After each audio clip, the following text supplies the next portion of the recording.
Alright, fellow Slayers, now time to take a look at the next episode, Go Fish. At the beach, the Sunnydale High swim team is celebrating the latest victory, while Xander complains about having such a big celebration just for the swim team. Buffy sulks on a rock, watching the ocean. Cameron Walker, another member of the swim team, approaches Buffy and starts sputtering out poetic words. Buffy tries to scare him off, but he says he's looking to talk. Meanwhile, Jonathan's being dunked in a bucket of ice water by members of the team. Buffy rescues him and scares off the two bullying swimmers. However, Jonathan is angry with Buffy for saving him and tells her to leave him alone. The bullies, Don McAlvey and Gage Petronzi, walk off and talk about how weird and scary Buffy is. Dodge suddenly stops, while Gage keeps walking. He smells something bad but goes on anyway. He walks by without seeing Dodd's body, seemingly skinned apart. A mysterious creature walks into the sewer. Ugh. The next day, Will is teaching a class, and as she is walking around checking other people's work on their computers, she sees Gage playing solitaire instead. She tells him off, but he doesn't seem to care. After class, Principal Snyder tells Willow that they're still unable to find a replacement for his calendar, so she'll have to continue substituting for the time being. Will informs Snyder that Gage is failing because he doesn't show up for tests or do homework. Snyder's not interested. He tells her that, as Gage, a member of the swim team, he's under much more pressure than the rest of the students, and demands that she change Gage's grade from an F to a D. Buffy comes to school with Cameron, and he tries to grope her. She hits his head against the steering wheel and breaks his nose. Snyder happens to see this. He and Cameron blame Buffy for the altercation. Cameron tells Coach Marin, the coach of the swim team, and Snyder that Buffy was leading him on. The coach, after telling her screenly, "Take care of my boy," turns to Buffy and tells her she shouldn't dress so provocatively. Later, Buffy runs to Giles and her friends about the incident with Cameron. Giles informs her that they found Dodd's remains on the beach. Cameron hits the sauna and hears some weird noises, but it's just Coach Marin telling him to hit the showers. While everyone studies in the library, Xander goes out for a drink. Heading for the vending machine, he bumps into Cameron. Xander teases him for getting beaten by Buffy after he tried to paw her. Cameron heads off to the cafeteria for a snack, while Xander tries to decide between grape and orange soda. Cameron screams, and Xander rushes into the cafeteria. He finds the place in shambles, with Cameron's skin on the ground. Xander turns around and finds himself face to face with the creature responsible, a gill monster. Whatever the hell that is. In the library, Cordelia sketches the creature that Xander saw before running off like a woman. Buffy and Willow return, having been informed that Cameron and Dodd were the two best swimmers on the team, Gage being the third best. Buffy's decided to shadow Gage, suspecting that he'll be attacked next, while Willow interrogates Jonathan under a lamp. According to Jonathan, he indeed wanted revenge, but he achieved it by peeing in the pool before practice one morning. Xander hears Marin and Snyder chatting. They need another swimmer, and they won't be eligible for competition. They don't care if the guy can swim a stroke, as long as he shows up for practice. The next day, Gage grows suspicious of Buffy when she follows him around. At the Bronze that night, Buffy is confronted by Gage. She attempts to cover it up but fails. She tells him that his life is in danger, but he doesn't believe her and calls her psycho bitch and a head tripper. He leaves, only to encounter Angel in the parking lot. They complain briefly about Buffy. Then Angel turns into his vamp face and bites him, intending to interrogate Gage and recruit him for his work against Buffy. However, Angel quickly stops and spits the blood out. Buffy comes to Gage's rescue, and Gage lets Buffy walk him home. The following day, Buffy sits on the swim practice along with Cordelia and Willow. The three girls wonder what could be killing off the swimmers, and Buffy suspects Gage had steroids in his blood. Cordelia comments on a cute new addition to the team, soon realizing it's Xander. He walks over and informs them that he had just made the team. Will tells Buffy that Jonathan wasn't responsible for the swimmers' deaths. At the beginning of swim practice, Gage stops in mid-lap to wave and smile at Buffy. Cordelia's delighted that she's dating a member of the Sunnydale swim team, and Buffy will tease him for being almost naked. Later, as the team soaks in the sauna, Xander continues to babble, but no one pays attention. Claws come up through a grate, out of sight of the team. Buffy waits for Gage to exit the boys' locker room. While Buffy waits for Gage to exit the boys' locker room, she hears him yell. She rushes in and finds him with a gill monster. Gage suddenly cries out in pain and falls to the ground. He rips open his shirt, and Buffy watches in horror as he becomes the gill monster himself. After Buffy fights the two monsters off, one grabs her from behind and bites her in the arm. Suddenly, Coach Marin saves Buffy just by bursting into the room. Although Marin is alone and unarmed, the gill monsters flee. Buffy is sent to Nurse Greenleaf's office. Marin is told that members of his team are becoming gill monsters. Buffy and Giles go hunting for gill monsters in the sewers, but they fail to find any. Meanwhile, Xander again hits the sauna, asking where and how he can get some steroids. His fellow swimmers tell him that he's already getting some, right here and now. It's just that the steroids are the steam from the sauna. Uh-oh. Nurse Greenleaf tries to end Marin's experiments, as he's been attempting to prove his team's performance with the steroids. To keep her from exposing him, he forces her through a grate into the sewers. There, the gill monsters devour her. Xander warns everyone that he's had 3 exposures to the steam and is in danger of becoming a gill monster himself. Buffy has Giles lock up the rest of the swim team when she goes to talk with Coach Marin.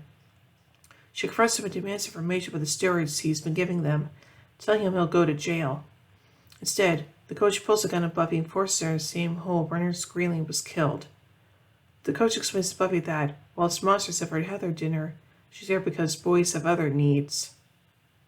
Xander enters the locker room to check and see if he's becoming scaly. A new gill monster emerges from the locker room and jumps in the pool. Cordelia, thinking it's Xander, laments about his fate. Xander suddenly reappears beside her right before the monster of Shawn attacks Cordelia. They flee back to the library. Xander decides that, since Buffy hasn't returned, he should go after her. He meets up with Coach Marin and fights him for the gun. Xander disarms Marin and knocks him out. Xander looks down into a hole and sees Buffy, up to her waist in sewer water, surrounded by gill monsters who are about to attack her, so he pulls her out before they can do so. Coach Marin wakes up and bashes Xander's head with a pipe wrench, incapacitating him. Marin tries to do the same with Buffy, but she ducks and trips him. She tries to catch him before he falls into the hole, but misses. Being no match for the gill monsters in their element, Buffy can only observe as they approach Marin. Xander recovers just in time to join her, witnessing the coach's demise. The next day, everyone recaps. Xander and the surviving SWIM team members are given treatments created by the hospital's toxicology lab that will stop the steroids. Meanwhile, the gill monsters swim out into the ocean. So now let's take a look at some continuity surrounding this episode. This is the first of 3 episodes of the series where we see a beach, the others being Anne and Buffy versus Dracula. Willow mentions Sunnydale High excelling in their mortality rates, which was discussed by other students in Anne and the prom. Jonathan yet again being bullied in this episode sets up for a suicide attempt in earshot. Buffy rescues Jonathan from school bullies and takes his humiliation out on her, as Xander did with her in Halloween. Donna mentions Buffy gives him the creeps. She has a bad reputation since Cordelia and Harmony talked about her violent tendencies in The Harvest. Bethel uses her reputation in her favor while also rescuing Michael Zajac, sorry I mispronounced that, from bullies in Gingerbread. Will continues to cover for Jennifer Callender's class, having done so since her death in Passion. Snyder will once again force Will into doing favors for a school athlete in Doppelgangland. Will interrogates Jonathan during a Scooby investigation, as she'll do with him again in earshot. Willow's line to Jonathan about revenge, blackguards, and conjuring hell beasts foreshadows both of their futures.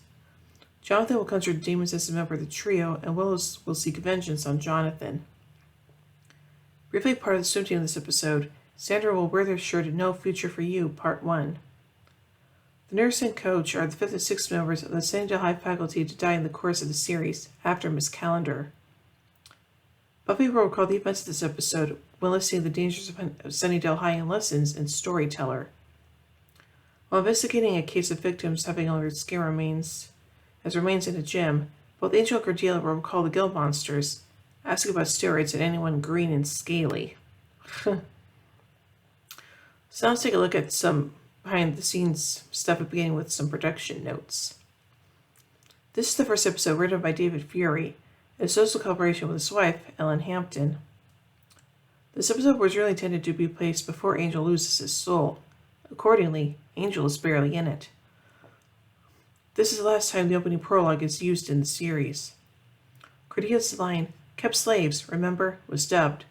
Her lips moving instead as kept slaves. Got any more? As featured in the original script. The scenes of the swimming pool took place at the Physical Education Building at of the University of Southern California.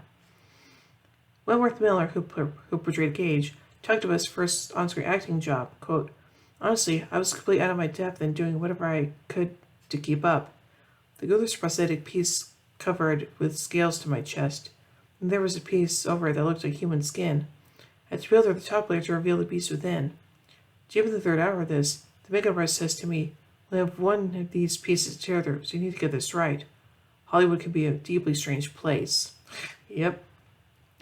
The scene in which the Gill monsters advanced on Buffy is reminiscent of the infamous B movie Humanoids from the Deep. And now let's take a look at some pop culture references. Listing teams, Xander mentions the New York Yankees baseball team, the comedy duo Abbott and Costello, and the television series The A-Team. Buffy mocks Todd's shark tattoo, comparing it to the cartoon bird Tweety. Xander Cordelia discusses the quote that all men are created equal from the U.S. Declaration of Independence. Xander then credits it to Abraham Lincoln, and Will corrects that it was written by Thomas Jefferson instead. Cameron tells Buffy about the competition swimmer Gertrude Underler and her feat of being the first woman to swim across the English Channel in 1926. Xander's line, in other words, this is no boating accident. It's a reference to the film Jaws, in which the quote is uttered after a character examines a dead body on the beach.